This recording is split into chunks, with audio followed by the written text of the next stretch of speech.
On today's episode of Locked On Canadiens, Montreal's not back in the mix, right? Right? No, seriously, they're not back in the mix, right?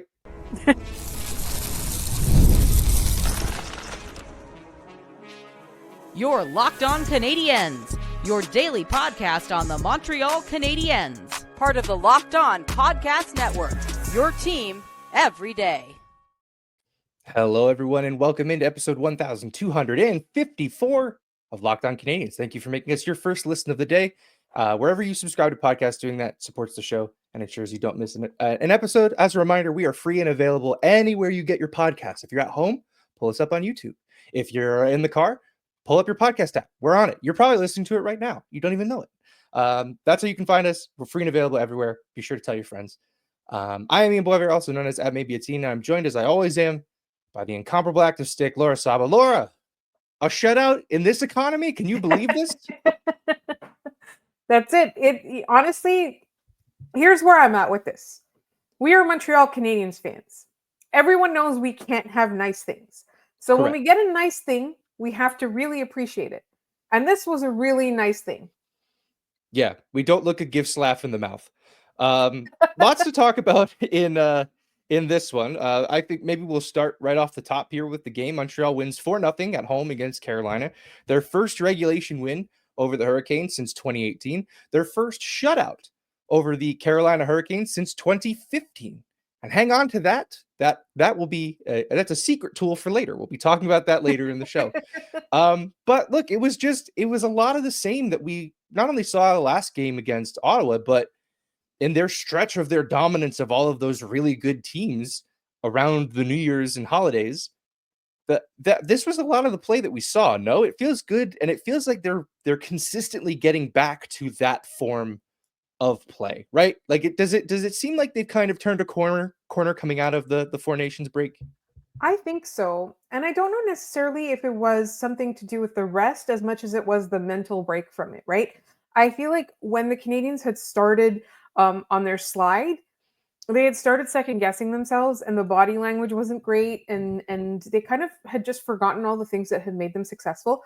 When they won against Ottawa on Saturday, and I was going to say nothing against Ottawa, but really everything against Ottawa. Yeah, don't say Carolina that. is just a much better team, right? Yeah. Carolina is a perennial like prediction in the playoffs. Every year, multiple people will predict that they are poised to win a Stanley Cup. This is going to be their year. Now, I know that they've disappointed, but they've been doing smart things for a long time. And they recently got even smarter when they had that management change to Eric Tulsky, right? Like he was one of the people behind the changes in Carolina, and now he's in charge. So I think Carolina is really a benchmark team for a lot of reasons, right? Because they have the balance between the numbers, right? The nerds and the physicality. They have skill, they've got size, they've got physicality, they've got all the things you want. They've got, I don't think Rod Brind'Amour is a bad coach. I think he's a good coach. I think because he's like a son of Carolina, like people just really didn't want to give him the credit at first. Like it felt like, a gimmick he hired to get more seats, more butts in seats.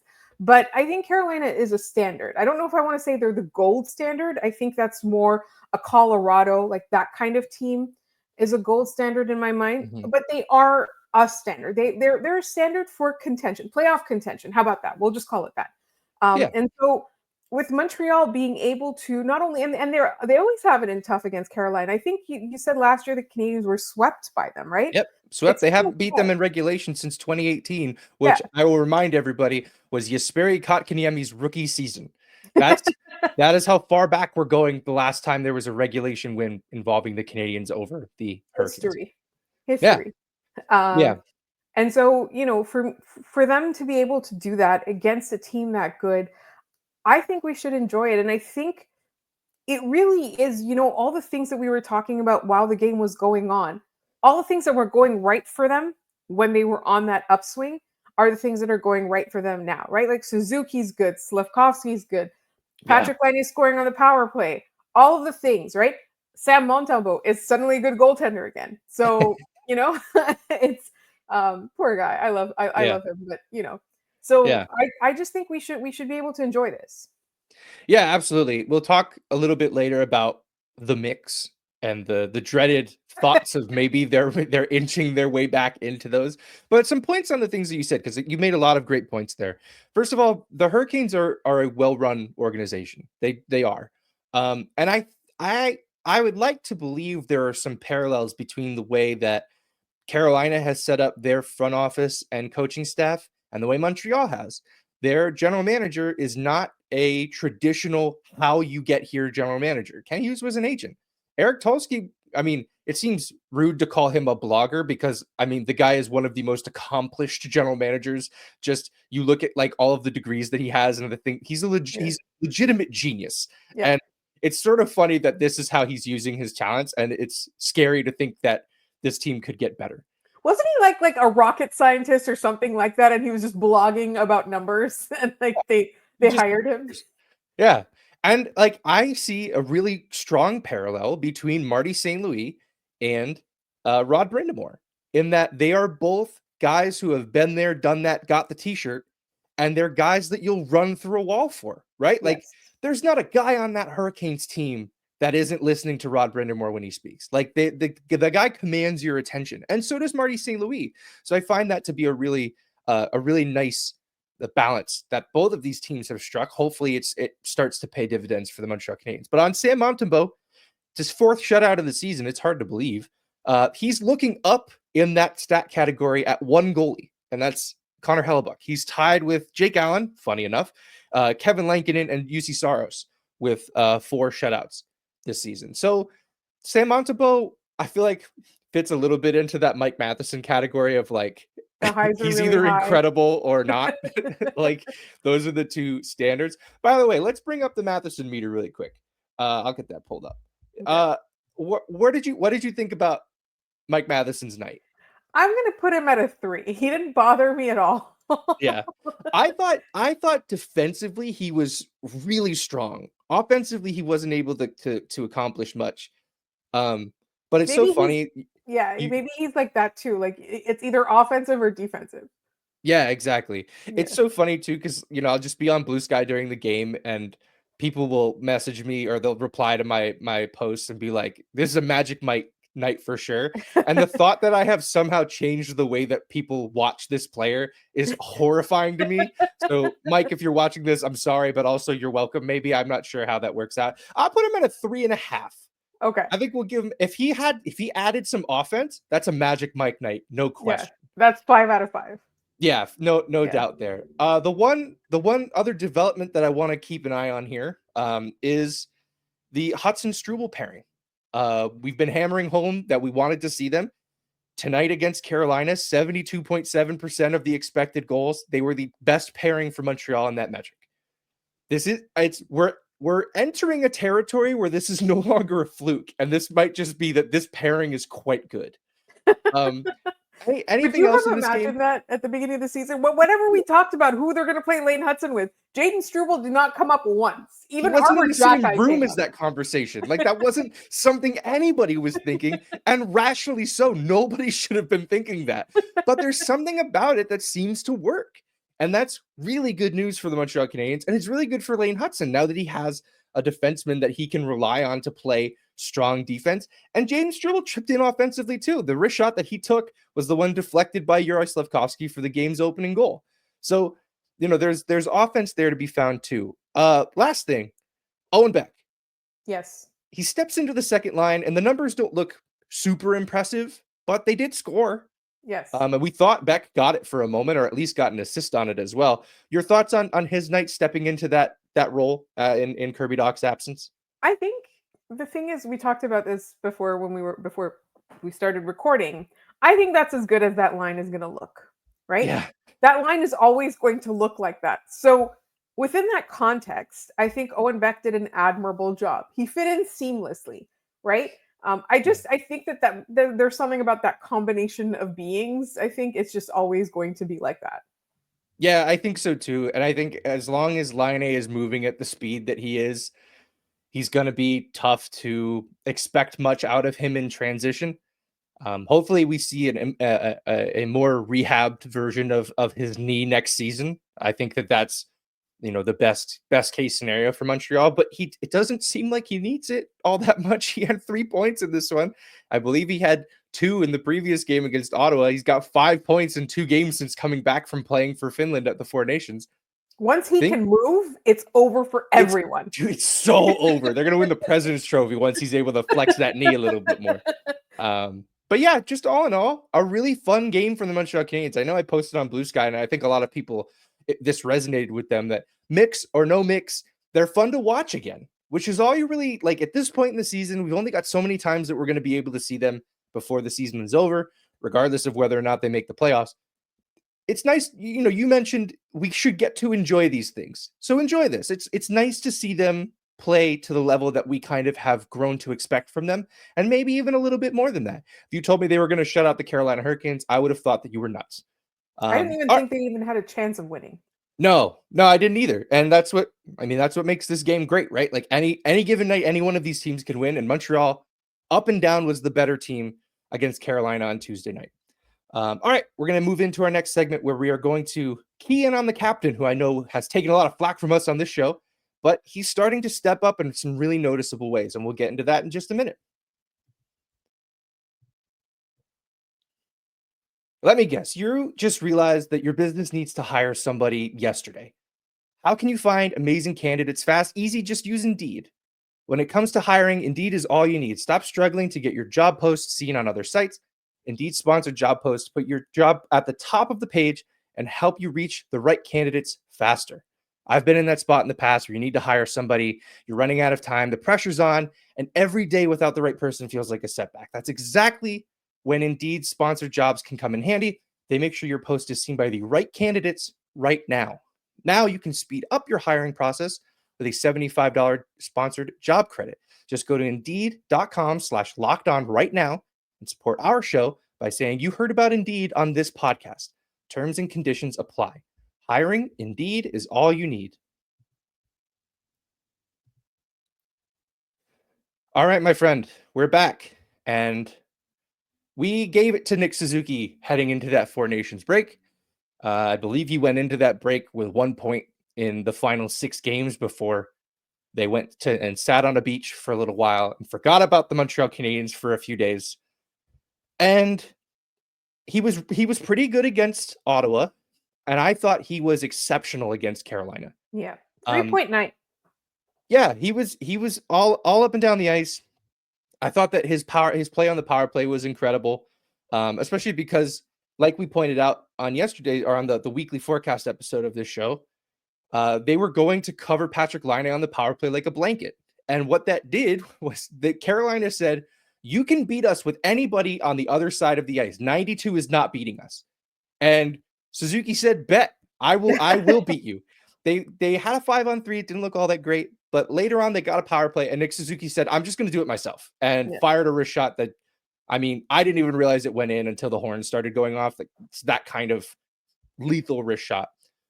What is it about Nick Suzuki that when he's on his game, it seems like he picks up momentum with every shift, right? It seems like it's not just, he did one good thing here. It seems like they build, right?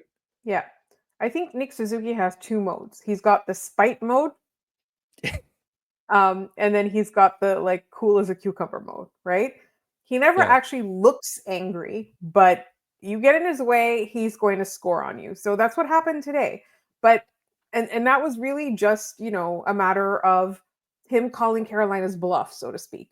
And I think the other thing too is that the cool as a cucumber thing is he's got confidence. He always plays with swagger. And I think what was happening in the lead up to the Four Nations break was that everyone was bad. There are very few players that I was happy with that whole time, right? Lane Hudson, maybe our Jack guy, right? Yeah, there were a lot of players. Oh, Jakub Dobish for most of it.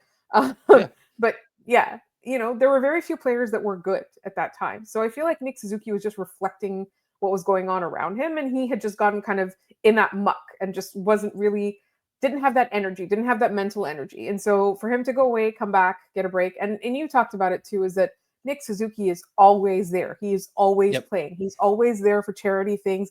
He's always there as the face of the team. He's literally always there.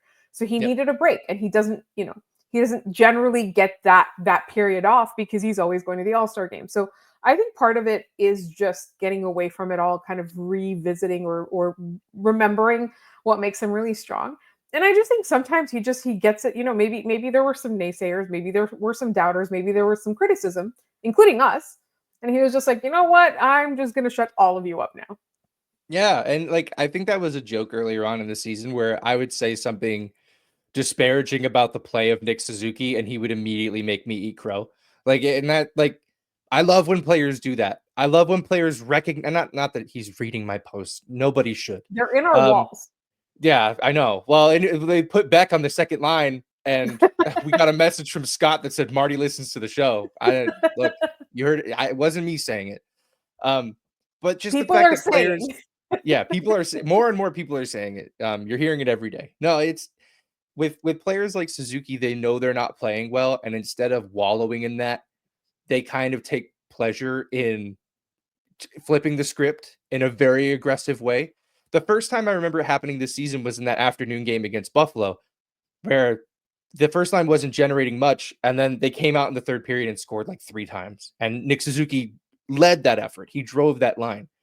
I think what's also helping Suzuki right now is the way that Juraj Slafkovsky is playing on that line, I think is infectious in that he's getting down below the goal line and working the puck away, but like so is Cole Caulfield.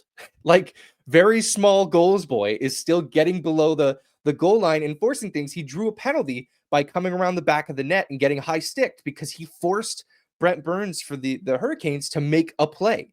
Like you wouldn't expect a guy of Cole Caulfield's size, unless it's Brendan Gallagher, driving behind the net with that level of tenacity.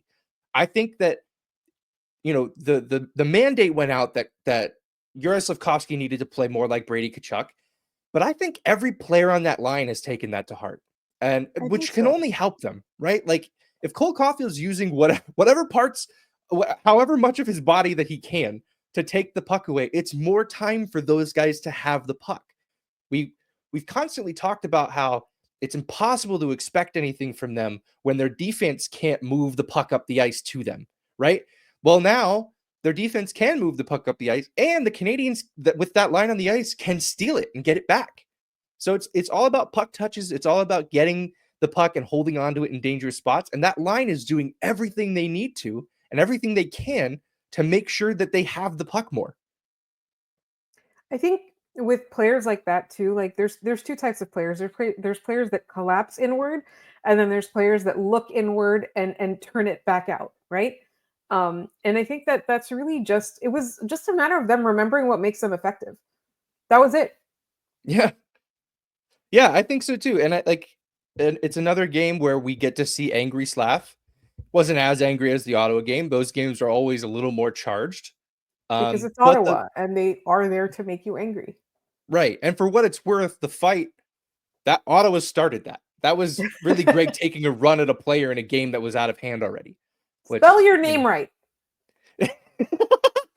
That's what you're taking issue with, is the spelling of Greg. The thing I will take and issue Ridley. with There's Greg, no E in Ridley. No, that's true too. The thing I will take issue with Ridley Gregg with is that he seems to always make a name for himself in these moments that do not matter. The empty net goal against Toronto. It's an empty net goal. You're on a breakaway. The game at that point does not matter. And he said, making it about me. And he took the shot. The preseason where he tries to take Kirby Dach's head off. It's the preseason. Why are you doing that? And then this one, the game's out of hand. It's 5-2, and you're taking a run at the guy who's just kind of run your show the entire night. Anyway, this segment shouldn't have been about Ridley Gregg, but you got me started. We needed to go down that path. We needed to get that out. Yeah, we should just schedule in like 90 seconds of every show to just what grinds my gears about insert rival. And most of the time it's going to be Ottawa. Let's be honest. It's going to be Ottawa. We're working through some things. We're doing okay. What is this line? The first line for the Canadiens. What's can they sustain this level of play? Is what they're doing sustainable? Yes, because there's not that many games left. And that's not very encouraging. I mean, come on. We live in reality. I know I said we can enjoy this, but we also live in the real world. But also like since they've got the defensive pairing slash the defensive play worked out, it's helping them, right? Because they don't have to compensate for that. Yeah, that's true. And their flaws are not exposed, right? Nick Suzuki does not have flaws, but the other two do. And their flaws are not exposed when the defense is playing like that. That's true. No, I think look, as long as Suzuki is driving that line, as long as Caulfield is chipping in the way that he has, picked up an assist in this one, it's not going to help him in his goals race, but an assist nonetheless. And as long as Slafkovsky is doing what he can physically, they're going to be in really great shape, regardless of how this season ends out. They just need to hope that next season, second half Slav is whole season Slav. That's what they need next year more than anything. I like it. Yeah. All right. We're going to head into our final segment here where we're going to figure out, and we're going to do this the only way we know how. We're going to figure out if the Canadiens are or can get back in the mix after these 2 wins to follow the 4 nations. We'll tackle all of that in just a minute.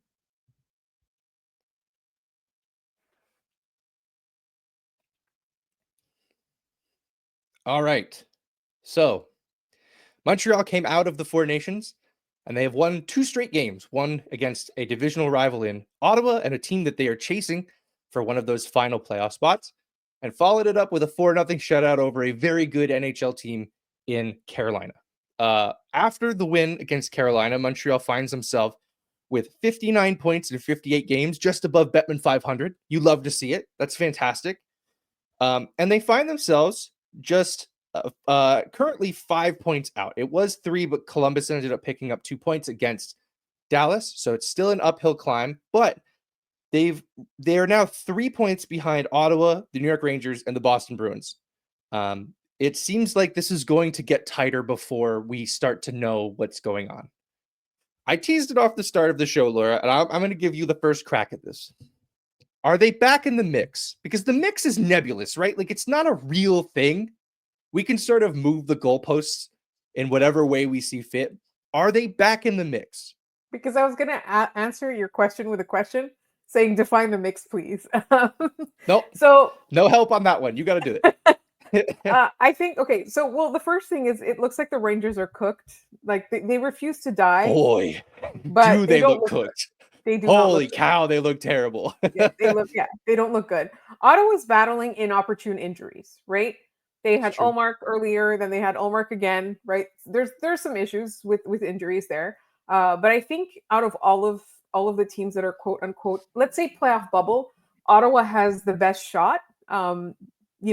Just overall, based on expectations, based on roster, based on, people need to perform to their potential, all of that. You can't really count out Brady Tkachuk until the overtime goal is scored. But I think for me, if you're saying the mix is in the playoff milieu, then yes, the Canadiens are back in the mix. If the mix is playing spoiler to a team that could make it, so they get close, they don't make it, but they eliminate someone else, that to me is also in the mix. The Canadiens do have a shot at doing that. Are they going to make the playoffs? I think that it's tough, right? Columbus also refuses to die, and we don't want them to. Like, we're no, that's such a great story. They need nice things, right? They need nice things more than we need nice things. Because we're gonna get nice things next year and the year after and the year after and the year after. So we're good, right? So I think they are in the mix. It's just that the mix doesn't necessarily mean they're in the playoffs. Yeah, I think that's about right. When Montreal was in their tank mode, were you a frequent visitor of the website Tankathon? Did you find yourself there? I didn't have to be because my previous co-host was always there, and then you are also always there. Well, not this season. This season you only you only went in February, but I never needed to because I would get the daily reports. Yeah. Well, there is even if you are not looking at trying to get the number 1 overall pick, there is still a reason to be looking at Tankathon. And the reason that you should be looking at Tankathon right now is they have a strength of schedule ranking, which shows you the strength of each team's remaining schedule, ranked from the hardest to the least difficult. Number 1, hardest schedule remaining, the Detroit Red Wings. Number 2, the New York Rangers. Number 4, the Columbus Blue Jackets. Number 6, the New York Islanders. And then it goes a little bit of a ways before you get to a team that matters again. Montreal, as of right now, has the easiest remaining schedule in the National Hockey League. So, how is that even possible? It's usually so bad this time of year. it usually is, but I think a lot of the teams that they played a lot of their tough teams, right? They've played Vegas twice, I believe. Yes. You know, they've run the gauntlet already to this point. They've played Tampa 3 times, right? They've Yeah, they're played done against Tampa. Yeah, they've played the Leafs 3 times, right? Like they've played a lot of their tough opponents already. So I'm not going to tell people how to feel about heading into the final stretch of the season. However, I think if you have made the decision already that the Montreal Canadiens are toast and that nothing matters for the rest of the year, I think there's a decent chance that you will be disappointed or at least surprised in what you see. Because just looking at the strength of schedule remaining, the Canadiens have the inside track. They have the easiest remaining schedule. Which, like you said, we don't see that often. A lot of the times when we were looking at the tank, it was actually helpful for Montreal because they were getting crushed with, late season games against incredibly good opponents. So like I think I want to see one more. I want to see the game against San Jose, and that one's going to kind of tell a different story in that it's the worst team in the National Hockey League. They're coming into a big market. Teams love coming into Canada. American teams love coming into Canada and trying to beat these Canadian teams because they know the market and the environment around these teams is a lot louder. If Montreal can not only beat San Jose but do it in a dominant, convincing fashion, I think we have to start considering that maybe they get back. They're going to pull themselves back into this. And I don't say that as copium. That's not me just being like, come on, guys, it's going to be fine. Everything's great. I look at numbers. I look at the inside track on a lot of these things.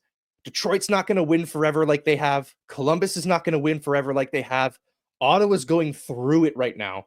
And if that stretches, you've got an opportunity to climb over them. You've already beaten them twice.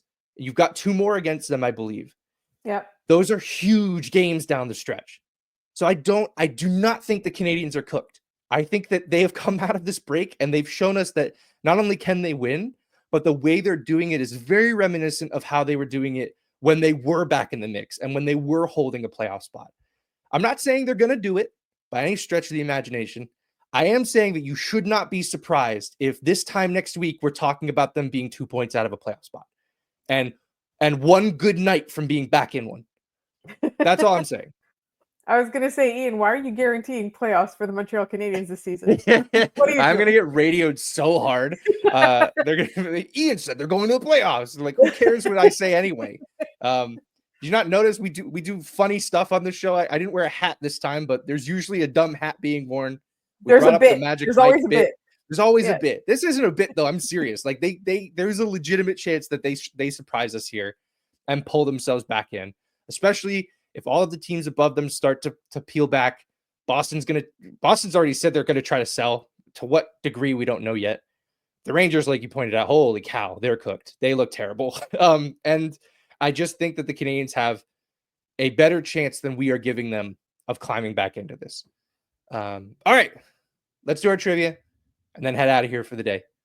Yesterday's question: what goalie did the Montreal Canadiens trade to Carolina in their first ever trade with the Hurricanes? No Hartford Whalers involved. And the answer was, Laura? Mike Layton. It is Michael Layton. The Canadiens picked him up on waivers from Philadelphia, funny enough, and we'll get to why that's funny in a minute. And then on February 20, that's when they picked him up, February 27th, 2007. He never played a game with Montreal. He rode the bench the entire way the rest of the year. Traded to Carolina on June 23rd, 2007 for a draft pick. And he ends up going back to Philadelphia and beating the Montreal Canadiens in the 2010 playoffs. So funny how hockey always works out that way, huh? Super Rain was first on that one. Good Sport followed. Thanks for your submissions there. All right. Today's question. I mentioned it earlier in the show. This was Montreal's first regulation win over Carolina since 2018. It was also their first shutout over Carolina since 2015. I'm not going to ask you for the goalie. That's too easy. It's Carey Price. It's 2015, and it's a Canadian shutout. You could have answered that question in your sleep. I'm not laying off the gas on you guys on that one.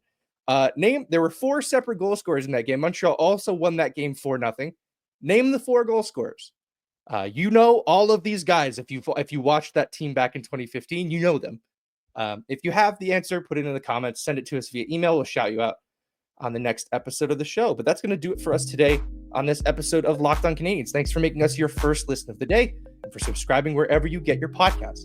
Doing that always supports us and ensures you don't miss an episode. For your second listen, head over to Locked On Fantasy Hockey. Get the edge over your league mates with daily tips from Steal and Flip. Subscribe to Locked On Fantasy Hockey wherever you get your podcasts. We're Locked On Canadiens everywhere you can find some kind of social media post. Blue Sky, Instagram, TikTok. Come find us there. Instagram and TikTok are great places to get shorts on the show, so you can get nice bite-sized clips of us making some incredible point, like the Canadiens definitely making the playoffs this year. You can find us you can email us, lockedoncanadiens@gmail.com. We do a mailbag every Friday. Start sending those questions in. We'll be sending out a larger communication on that, so you guys can send in your questions. We'll get to them on Friday's episode. You can find me at Maybe It's Ian. You can find Laura at The Active Stick. Thanks so much for tuning in, and we'll see you guys tomorrow.